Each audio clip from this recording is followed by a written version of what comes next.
It was supposed to be the trip of a lifetime: sun, sea, and precious time away with family.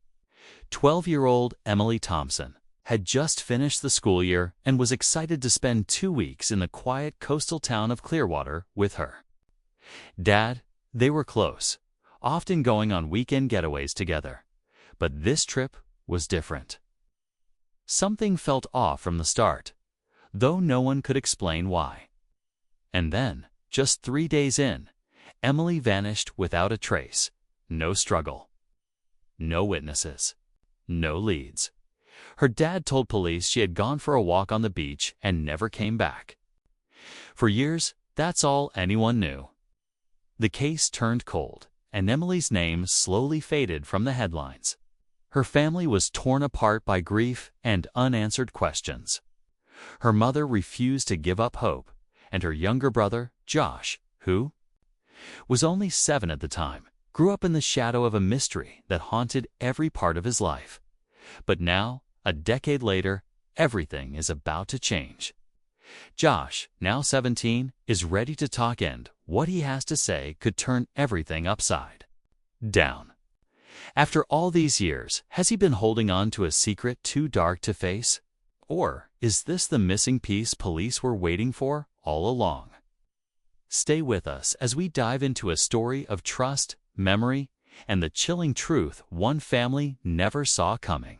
Josh always remembered that summer like a blurred photograph: flashes of sunlight, the sound of crashing waves, and his sister's laughter echoing through the small rental house by the sea.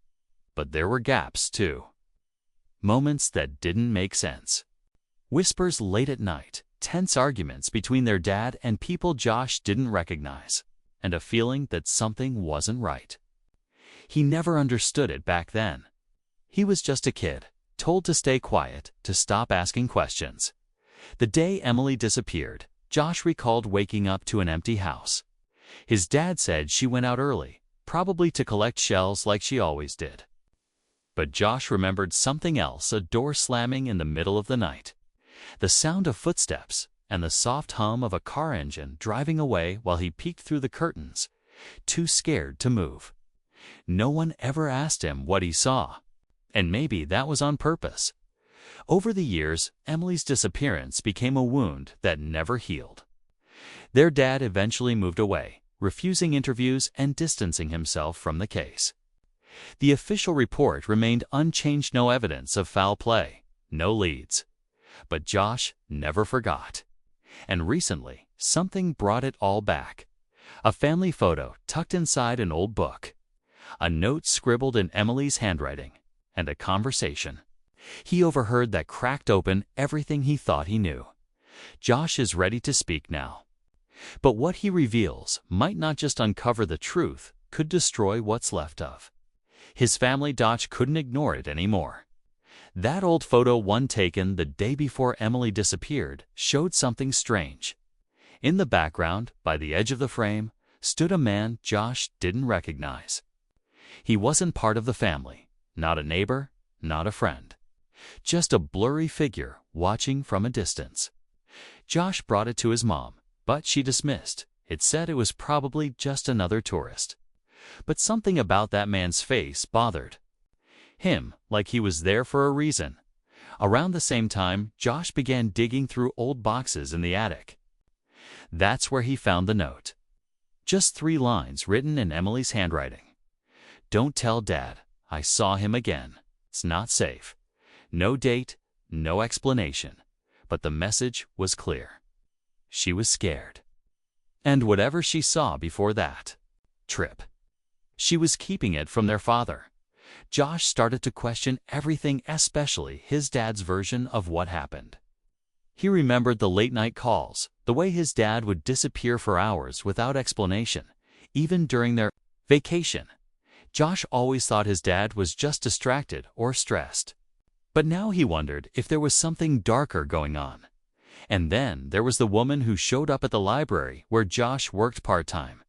She said she used to live in Clearwater and asked if he was Emily's brother. She looked nervous. Said she had something to tell him, but never came back. What did she know? And why was she so afraid to say it? Josh couldn't stop thinking about that woman. Her eyes were wide with fear, her voice low and rushed, like someone was listening. She said Emily wasn't the only girl who had vanished from Clearwater. There were other similar stories, quiet disappearances, no answers. But every time someone asked too many questions, they were warned to back off. Josh didn't know what that meant, but it chilled him. He tried to find her again, searched social media, asked around town, but no one seemed to know who she was. Then came the envelope, no return address, just his name, written in shaky handwriting. Inside were photocopies of old newspaper clippings, police reports, and a map of Clearwater, with certain areas circled in red. One article mentioned a man arrested years ago on suspicion of stalking young girls along the coast. He was later released due to lack of evidence. But the photo attached to the report made Josh's heart drop.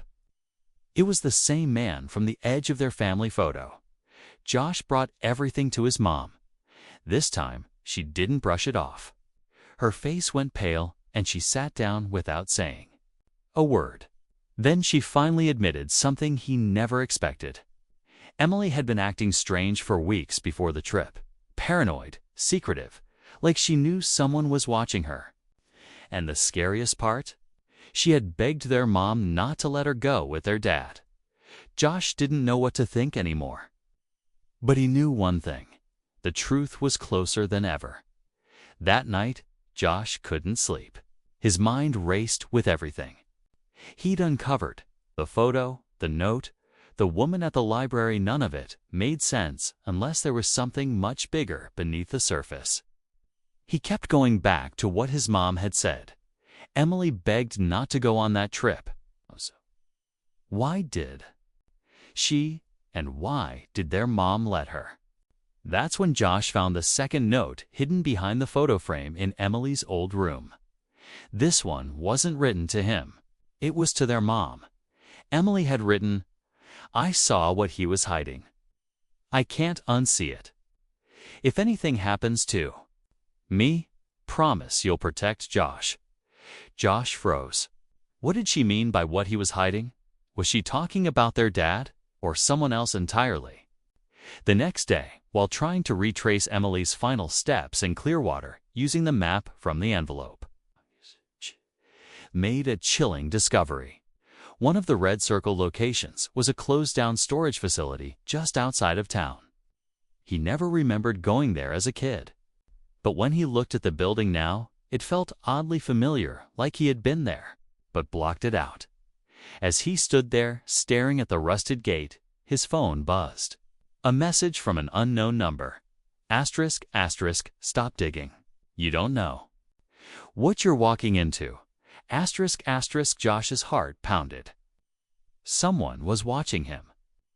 And they weren't just warning him, they were threatening him.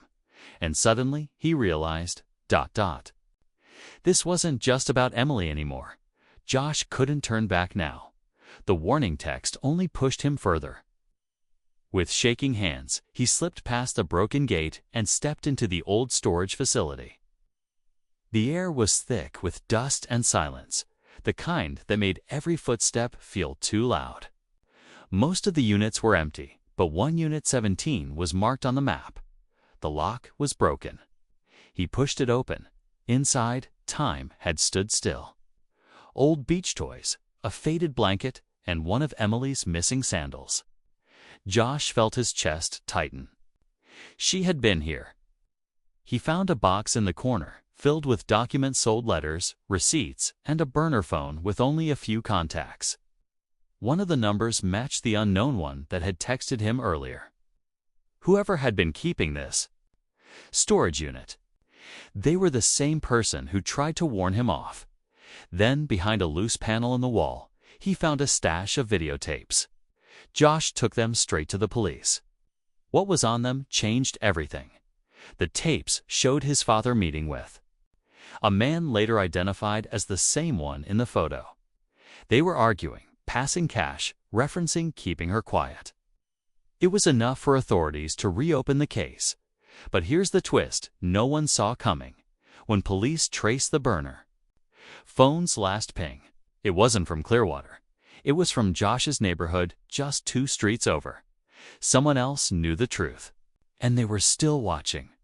The final piece fell into place when police tracked down the owner of the burner phone, an older woman who had lived in Clearwater during the time of Emily's disappearance. It was the same woman who had come to the library. Her name was Marlene, and she'd been afraid for years to speak out. But after seeing Josh asking questions, she finally found the courage. She revealed that she had once rented space in the same storage facility and saw Emily there, scared, confused, and not alone. Marlene suspected she had been hidden there after a failed attempt to run away from something or someone with her. Testimony and the tapes. Police arrested Josh's father and the man from the photo, who turned out to be a former associate involved in illegal trafficking activity. Emily had discovered something she wasn't supposed to. T hadn't just vanished, she was taken. The truth had been buried by fear, silence, and the belief that no one would believe a scared young girl. Josh stood quietly at the edge of the beach in Clearwater as the investigation wrapped up. There were no more secrets left to chase, just the ache of what had been lost.